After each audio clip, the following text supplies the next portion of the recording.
What a world, DigiDread on the mic, coming in with that BT14 goodness, you better believe it. And guys, as you can see, it's my favorite Digimon that I am doing a profile on. It is going to be BT14 Magnamon Armors Edition. I tell you, the new promo stuff, sheesh, it gives that spice, guys. It really does, and it definitely changes what cards you are going to be running for real. So if this is the video for you as I go through my deck profile, all the good stuff, recommendations, the source, you already know, then stick around and enjoy. And if you're new to the channel and like what you see, make sure to subscribe and hit the notification bell, because I do videos on the reg. We are so close to 800. Do a brother a solid, I'm plugging in overtime. So further ado, let's go over the ratios and all the good stuff, because the promos, I ain't gonna lie, they changed this up massively, and it's crazy how much tempo one Tamer can freaking provide. But we gotta go diving straight into the X. For a standard, it's gonna be a new BT14 Bukamon. This is very solid in terms of what Armors is all about. It ensures that basically when you're going into your champion, you're gonna be swinging in, getting that maximum aggro, is that we're going to be essentially jamming like the Bob Marley, because while your opponent has no Digimon with more Digivolution cards than this Digimon, it gains jamming.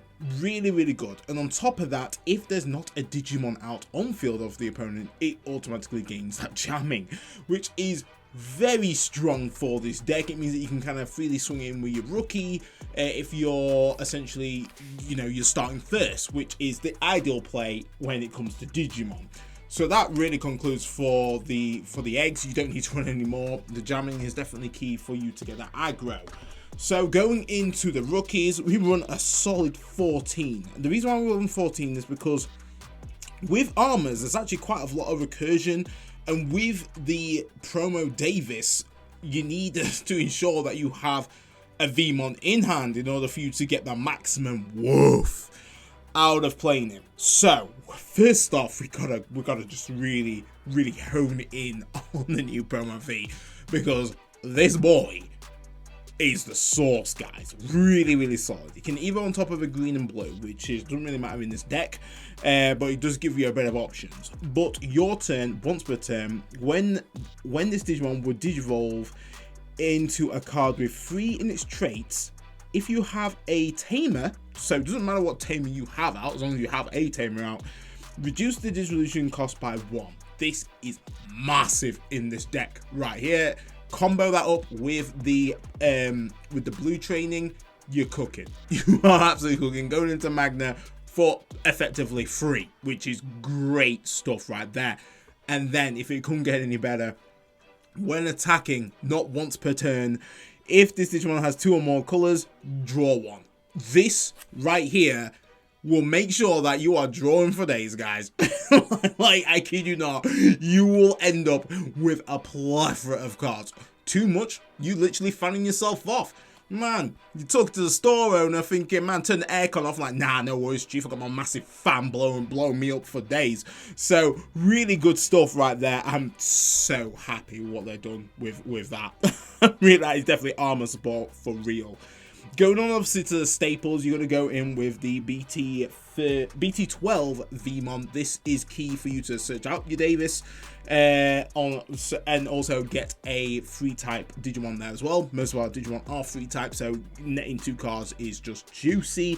The end of turn inheritable doesn't really do anything in this particular build, but depending if you are using like a Shikumon build or a Paildramon build, that's when you can kind of tap into that, because you are able to DNA at the end of your turn, which is pretty sexy. Then we go in with the 4 BT8 Vmon. This is going to be searching for obviously dual color cards. Really quite massive in this, because realistically, you know, you're grabbing pretty much all your champions at that point, and then also you are going to grab your you're going to get your, what is it, your Mega, which is obviously going to be Magnet X. So definitely crucial that you do grab onto that for sure, and really solid. Really helps out with the BT13 Magnamon, because you were able, if it was going to be left on play, If this is in source, it means that you can trigger its own play, which just adds that bit of further consistency, which is nice. And then lastly, we go in with still the OG, the BT3 VMon, which has just got jamming. This is just really good for, once again, if you are using BT14 Magnamon, you can literally get this down now if, you know, Magnamon was going to leave the battle area, which adds a lot of pressure here, because if you obviously Viva on top of this and they have to essentially double pop your Digimon or just basically bounce it, it means that you have a free swing, which this deck is all about. That aggro, swing, swing, swing. Well, DJ, twist that V. That's what you want to be doing when you're clapping those cheeks.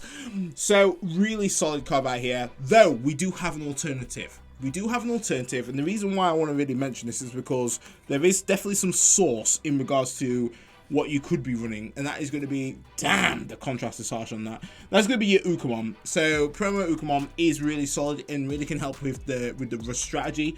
I feel like if you are going to lean more into this, you want to be running at 4, because your turn, once per turn, when the Digimon moves from the breeding area to the battle area, you may hatch in breeding area, so which is really solid, and then gain 1 memory. So it just adds that more kind of pushing more bodies out. But I feel like if you are going to lean more into the Ukamon strat, you probably want to run it at probably 3 or 4 counts, which for me at the moment, I don't want to say, yeah, this is the way, because I've not actually fully tested it versus this build. I've gotten to that kind of testing phase, which I feel pretty confident with. This spread is quite nice and really works well with the champions that we do rock. So that concludes for the champions.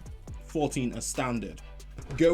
Champions, rookies, 14 as standard. Then we go into the champs. So the champs fully dripped out standard. We're gonna go in with the actual BT8 Magnamon. Definitely staple right here. Adds so much aggression and power you won't believe, and just makes your Magnum X really, really bulky. Because we can obviously just keep redirecting, which is glorious. Depending on if we get Zudamon aced, effectively they could just pick out quite a few of our armors, so we can't get that effect. But you know, we worry about that when that happens. Then we go in with the BT13 Magnamon, run that at a solid 4/4 split. This is really good for just keeping board presence, being very important in armors now. And this is how I've kind of built this build, is just kind of having more of that board presence with Davis, with armor texture. There's so many ways that we can kind of get VMons from either from hand or from trash, which is just solid. Then lastly, we do go in with the, I'm trying to figure out where to place it. We go in with the EX4, my bad. EX4 Gold V, really solid in terms of just controlling. It actually stops the opponent from attacking or blocking, which is very strong if they are under 6k or less, which is banging. And then obviously with this, you can, if you have a Tamer out on field, you can minus, well, that's when, let me get this right, guys. Let me get this right. Fumbling the bag. If you have a Tamer out, that's when, if they are below 6k DP, that's when essentially you can stun them, which is great. But unconditional, you will just basically minus 2k DP, which is pretty massive right there. It can really control the board, which is great, because as much as I like Digimon, and we still run this bad boy at a solid 1, this just adds way more control. But realistically, this does not work with the promo V because it's not a free type, being the main thing here. So this is where BT8 VMon does help search this out, or obviously your blue trainings. But this boy, you can search out quite comfortably, being able to, when Digivolving, suspend a level 4 or lower Digimon really comes pretty clutch, especially in this format. We've got a lot of boards that just go so wide. Obviously, we predicted we see a lot of Commandramon putting in work, and that's probably going to be the deck, the sleeper deck that we're going to have to beat in this format. So enabling us to kind of control that board is going to be really good, and I feel like these two Digimon really do help with that. But these guys really help with that aggression, and also just that board presence, aggression. Just being able to unsuspend on Digivolve is just huge. combo that up with your trainings really helps on top of your promo V. Means that you can effectively go into this for free, get another swing in. If you've got Fire Rocket, even more stronger right there. It's just really fun to play, and I'm really liking the direction of the support that we have got, enabling Armors to be somewhat competitive in a sense. I'm not saying it's tier 1 as much as I would love it to be tier 1, you know, because I absolutely love Armors. It's definitely not tier 1, but I think it's a bit of a rogue deck. I think it's a rogue deck and it might catch you slipping. So that concludes for the champions. So going on to the ultimates. Yes, guys, we do have some ultimates in here. Before we keep it spicy, because we are utilizing a lot of level 4s, so we do just simply run the 2 Zudamon Aces. So you're probably thinking, why don't we throw Chimeramon into the mix and so forth? And Chimeramon is a solid choice. If you want to run Chimeramon, you slap that Chimeramon in there, treat yourself. But the reason why I do like Zudamon Ace is because it has that bit of, once again, control. It actually targets particular sources, Digivolution sources, which is very powerful. And also it's got an on-play. So this is kind of like a little bit of an option that you can throw in. Hard play it for 4 on top of that. And then we can obviously evo into our Magnamon X antibody. And if we do have a training already just kind of in our battle area, then we can effectively just trigger that and we can evo into that for the cost of 1, which is actually pretty massive. Gives us a bit of board presence. Unfortunately, we can't do any form of redirecting, but it still gives us some form of presence in there. But realistically, it is for the more stripping, giving that kind of mind game presence there, because realistically, if the opponent is thinking, ooh, he might have an ace here, he might have an ace up his sleeve, wow, we can actually use that saying now, it may change their play. I'm not saying that we're going to have an ace up our sleeve, but it will change their play, which will make them play a bit more reserved. And I think that's what advantage that Armor has. It has that kind of player's psychology, because 9 times out of 10, sometimes we can overthink plays. And then as a result, it actually can cost us the game a little bit. So Zudamon Ace is once again a solid card to have. You can run Chimera, that's not a problem. You can run Shaku, that's also not a problem. I don't think there's any kind of right or wrong in this, to be fair, but I do like Zudamon Ace as just like a little trump card to have in our pocket. So going on to the Megas. Megas, keeping it short and sweet. So obviously Magnamon X is going to be standard, and then we do run the 1 Def X. This comes up so many times, it is unreal. I've got the look of the one-off. Comes clutch when I need it. Really just clears boards. And I think in this meta, there's a lot of wide boards going along. I think this is a perfect counter towards D-Brigades, because once again, they build wide. You just need just a hard slam, de-digivolve their main stack and just blow all their Commandromons, which is perfect. Magnamon X, if you get this out early, can stop a lot of decks. Can really stop a lot of decks, but you got to watch out for obviously Zudamon, anything that's kind of source stripping on selection, because they could essentially pick out your armor targets, which this will just kind of make this not live anymore, because it does require a armor form trait Digimon in its stack or X antibody card in the stack in order for it to do its basically unlimited redirects, which is huge. But if they've not got that, and if you've comboed up with BT8 Magnamon and you've built up your trash to a point where you're gaining so much DP boosts, this is an actual menace. This can actually just stall out games outright. And for those kind of boards that are going wide but can't actually hit over this, and if the main stack can't deal with this, effectively you've stalled out for a turn. On top of that, if this was going to be deleted, you could effectively just put this on top of your security stack, which once again stalls out the game quite nicely, and you do not have to suspend this to obviously redirect. So if you have a particular Magnamon, either one, as its next dissolution source, effectively that can still block, which once again is great. So great layers of protection, but we do obviously have cards that can source strip from selection, which could obviously kind of shaft its overall main mechanic. But once again, if you get this out early, it can sway the game, and because we do have ways to kind of speed up that game, yeah, a lot of decks can be somewhat struggling a little bit. So that concludes for the mega lineup right there. Nice and small package, rocking at a solid 5. But going on to the options, this is where the options are quite a lot in here, but they all serve a pretty awesome purpose.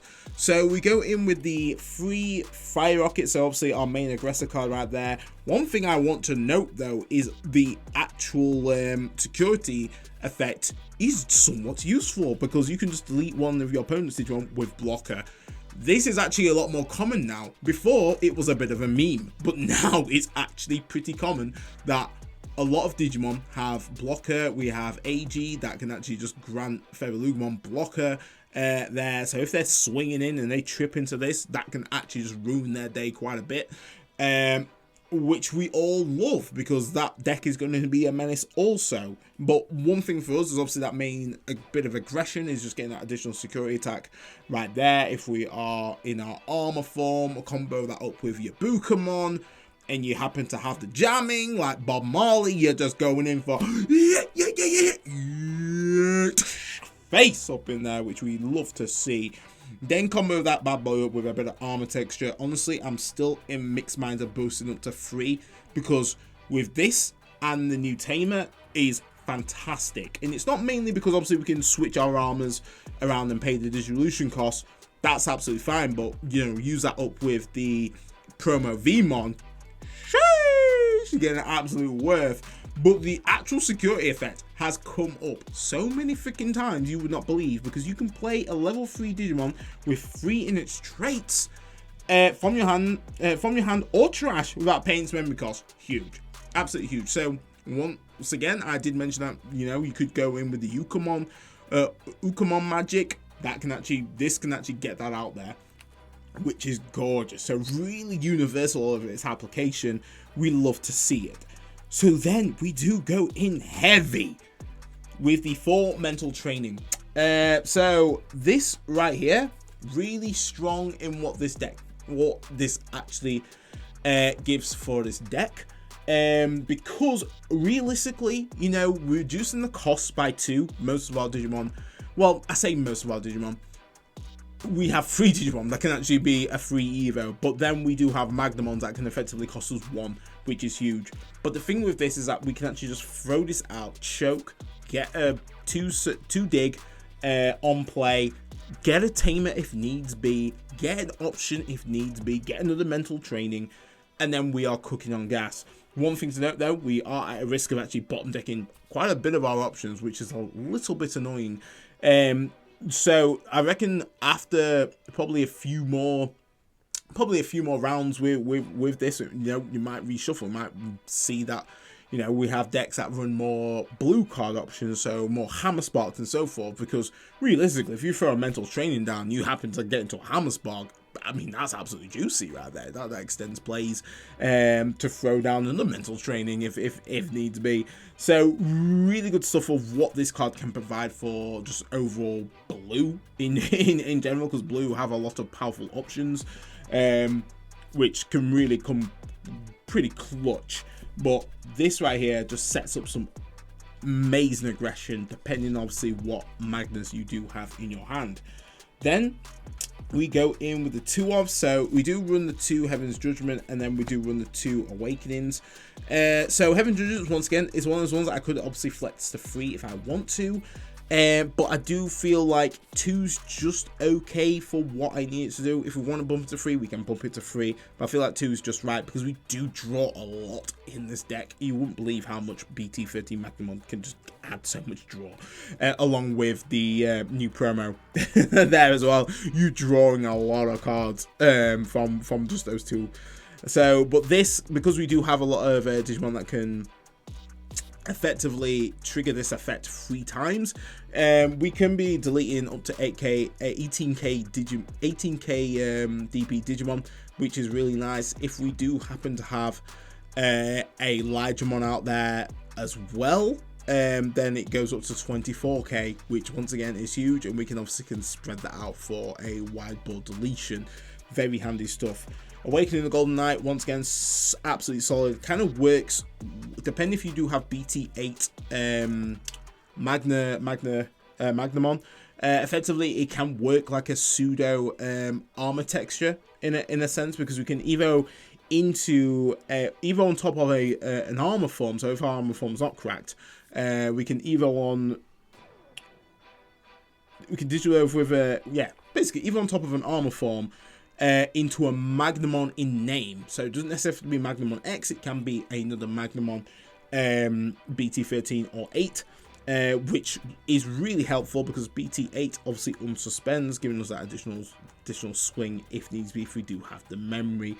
On top of that, it's that nice bit of recursion if proc from security, and also this adds to hand, which is beautiful right there. And then lastly, we do run the one-off of the Ice Wall.